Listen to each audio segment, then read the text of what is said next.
Welcome. This is The Flower of Freedom by Deborah J. Reeves. It's the first book in a trilogy that explores the issues of community.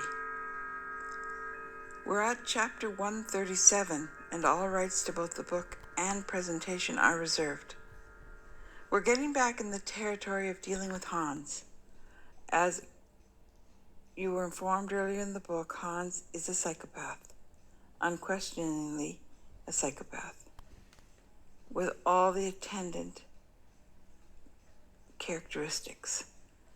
This chapter has not progressed into violence, but I warn you in advance that that's where these guys often head. Okay, I'm going to begin as soon as you've taken the chair in your imagination. Our chair is very real. Our welcome is very real. We hope to give to you, in exchange for your kind attention, some respite in your busy day so that you can continue a virtuous cycle of giving good things to others. Here we go, chapter 137, The Seduction. Right after Hans' phone call, Bianca went upstairs and she dug into her cosmetic bag for her birth control pills. She promised herself that she would never get pregnant again. That weekend, they were together for the first time. Before the concert, Hans showed Bianca his penthouse. He had read a lot about dominance in animals, and he learned that a dog owner should gently press his dog's head to the ground each day to establish his own dominant position in the pack. He did so with Bianca, and she performed satisfactorily that evening, grinning up at him. He was breaking her in slowly. After the concert, they did not linger in the salon because they had started the evening's true festivities in the car. He had no trouble driving as she ministered to him. She had no objection to removing obstacles in the parking lot before they set out. One young couple who parked across from them giggled when they noticed the lace panties on the ground next to Bianca's car door. A sense of risk did wonders for Bianca's libido. She had no idea how risky this could really get. To Bianca, it was a whirlwind romance with a man who was finally worthy of her. He was obviously enamored by her.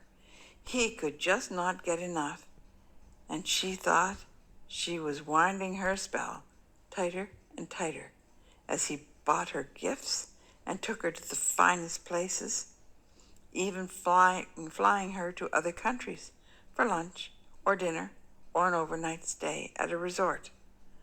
Once, when they were at a resort in Argentina, she learned how proficient Hans was with languages when he ran into a colleague from Europe who was accompanied by his plump wife.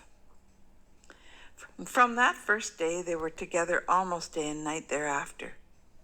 She only went home for clothes, occasionally, and Hans waited in the car as she flew in and out again. Her mother was shocked, just the way Bianca liked it, but she was certain that she saw approval in her father's eyes as he told her to say hello to Hans for him.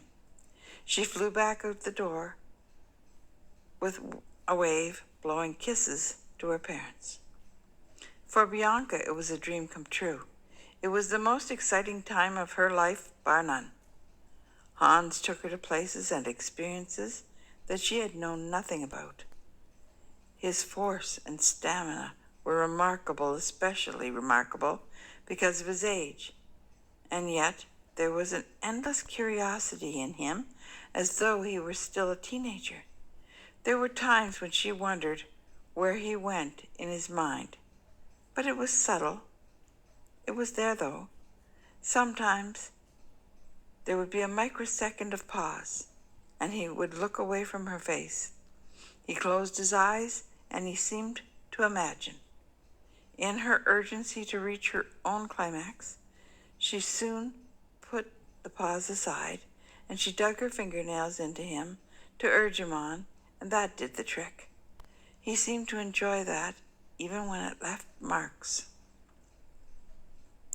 When she untangled from the sheets each morning, she found Hans spread out across the bed in a star shape, snoring softly. There was barely room for her in the bed, but she loved tucking herself in next to his rib cage in a fetal position. Falling asleep after they were satiated was guaranteed because that took hours of extreme exertion.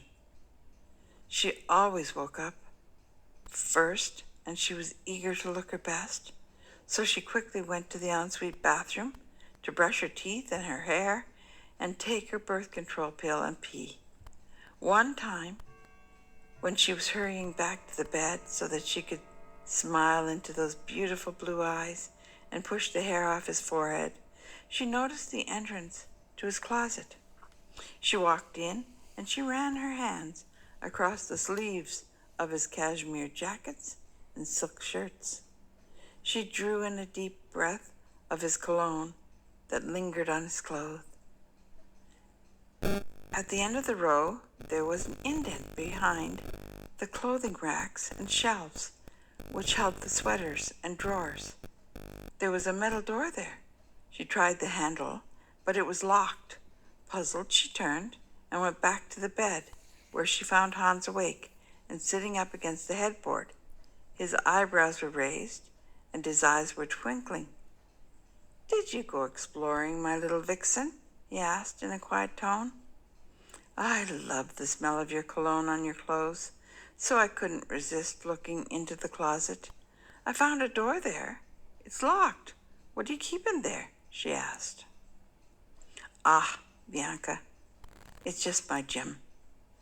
I keep it locked because it smells of my sweat, no matter how the house cleaners scrub. I push myself in there. Soon, perhaps, when we get tired of this exercise, I will take you in there and show you my routine and push you too." He finished with a chuckle as he took hold of her legs and he flipped her over onto the bed. Life continued that way for 2 weeks. Bianca felt as though she were in a dream state. They pushed the envelope further and further day by day, making love in roadside cutoffs, in restaurant washrooms, even startling one old man who gasped and ran out. When they were in the penthouse, Hans introduced new objects. Bianca loved every step of the journey.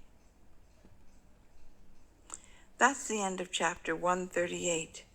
The next one is called New Conceptions, and we hope that you're finding the story interesting and that you'll come back. I remain your friend, Deborah. Bye-bye.